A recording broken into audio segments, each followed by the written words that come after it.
So, welcome, patrons, to one of our more bizarre premium episodes. And this week, depending on how this goes, for many weeks after, because we're probably going to go through the whole fucking list, we're going to look at the People's Orders from the People's Treaty. The orders from the people.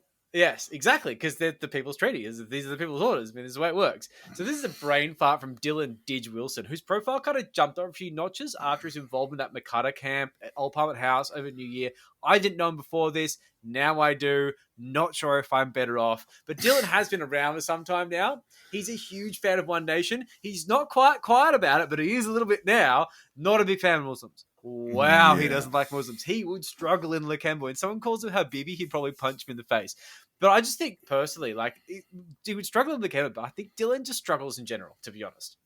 Yes, but look, we all have to remember that One Nation had its origins in despicable hate speech aimed at First Australians. His new mates. Yeah, and that's why Pauline got the arse from got the arse as a Liberal candidate in the Queensland seat of Blair all those years ago. She came off the long run with a special rant that First Australians got too much money and were too well looked after, in that appalling way of speaking she has. It sounds like she's about to burst into tears. She does always sound like she's on the verge, doesn't she? I mean, maybe she's just... It's because she's so keen to be a patriot. It's just a tearful patriot. No, she's a fuckwit. So you see, look, Didge has moved into the world of soft sits very, very hard. This is something he's been doing for a long time, but I feel like he was more of like a racist panderer. But at the same time, he loves to push this usual sort of pseudo-legal gibberish onto these idiots in the freedom movement and look like he has some sort of clue. And he's backed by this beautiful website, the People's Treaty. And it's got this list of orders. And this is just something we came across because now we realize he exists. And it truly shows how bizarre his brain is. If you want to know the policy platform of a complete cooker, they all want to take over government, right? What are they going to do? Here is what they plan to do. And it's really, really funny. So we're going to look at basically what their policy platform would be and maybe have a little chat about how it would or wouldn't work in, reality. It wouldn't work well. Look, it's just a thing that basically did just thrown open the website and said, guys, come in and tell us what you think. Tell us what you reckon. Yeah. And all these soft-sit fucking wannabes mainly have come in and made their contributions. And personally, I think all of them are from him. Personally, but we don't know. I don't think so. I am a master of determining syntax, and we can see different authors throughout this. And so what we're doing is we're actually going to start at the absolute bottom. You can actually see the fingernail marks on the bottom of the barrel. And look, they're so fucking awful that they are very funny, mostly. Sometimes it's sad, the tortured gibberish of functional illiterates. And it's okay to mock them too, because they were born white and middle class in Australia, which means they won the global fucking lottery and just failed to translate that windfall into anything positive. They want change essentially because their lives are now a pile of shattered dreams. Yeah, that's very well said, actually. There's some real middle-class mediocrity in this one. All right, Jack, well, let's do it. All right, let's kick off with order number 134. This is the absolute bottom. Order 134. I like this one, too. This one should be higher up. It is my will that the current Australian government immediately disclose all information and identify all persons named in the 99-year suppression order on pedophiles in high-ranking positions. Doesn't exist. Anyway, furthermore, we call all police forces in the world, and they're all listening. Oh, sorry, what was that?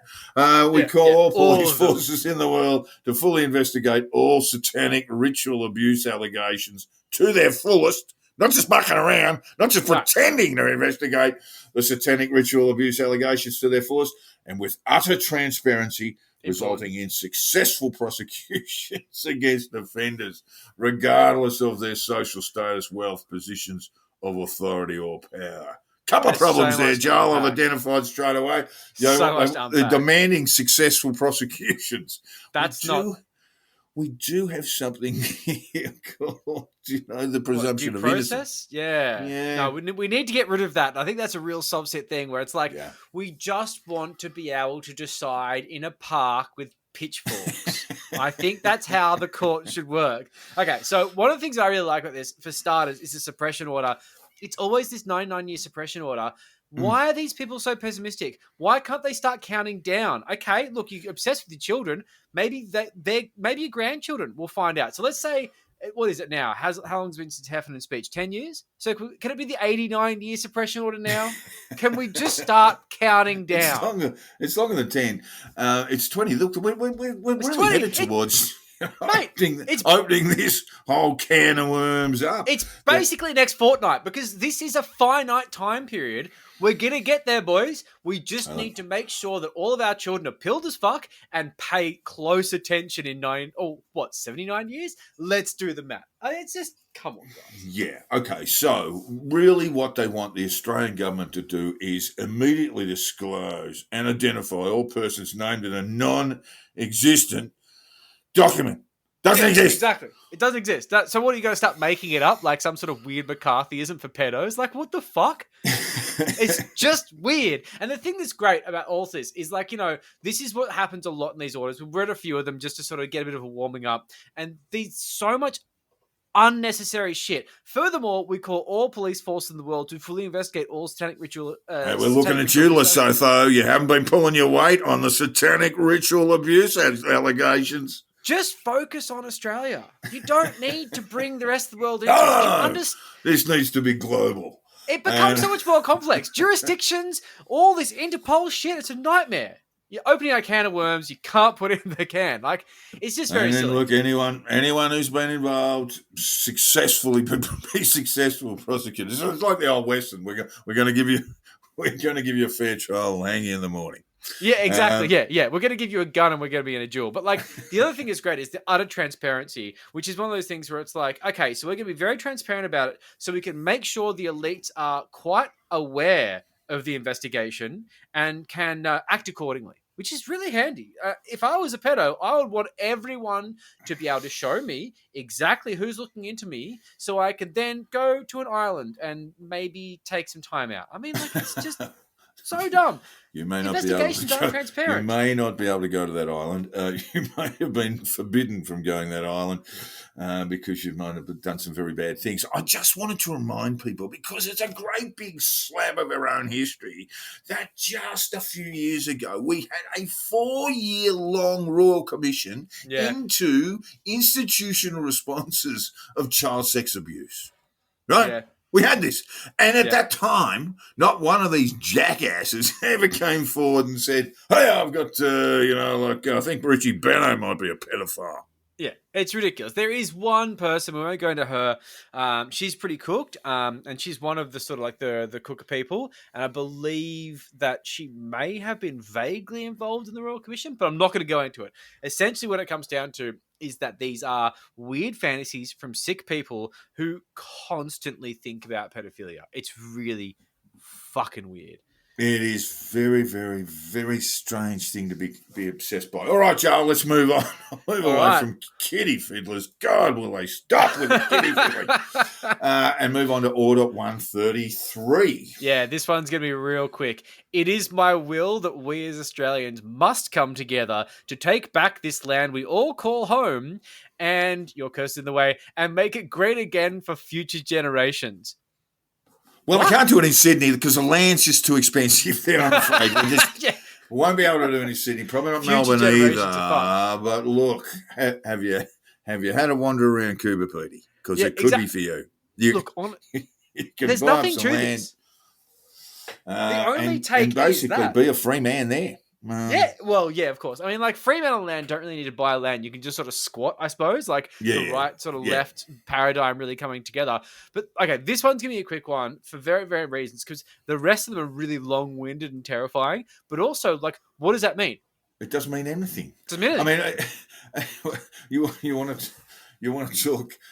to talk land reform in Australia? Where to begin? There's Crown land. There's property owned. There's Crown land that's under lease. There's Crown land. Oh, maybe it's taking foreign ownership. Where do we begin with this? All I'm telling you is all the good shit that's worth anything is either privately owned or under lease. That's Do the you way think? it is. Do you think maybe this is about Chinese ownership? It's very vague. Oh, we do get on with that a little bit later on, Joel. So yes, there's probably a bit of that, Yeah, I'd say so. Yeah. if we all, take back this land, then the Chinese will leave us alone. These guys are far beyond our reckoning. Personally, I'm ken. allergic to bombs. I'm just allergic to missiles. I come out in this big weird rash all over the walls. It's no good. The Russians have the Chinese have just signed up with the Russians. Ooh. Great. A little bit of an alliance going on there. That's geopolitically unsettling. So let's go to Autumn 132 because that one was shit. That was so shit. Yeah, it's just awful, isn't it? Jingoistic it's nonsense. Just an emotional plea for it cannot For nothing. For nothing.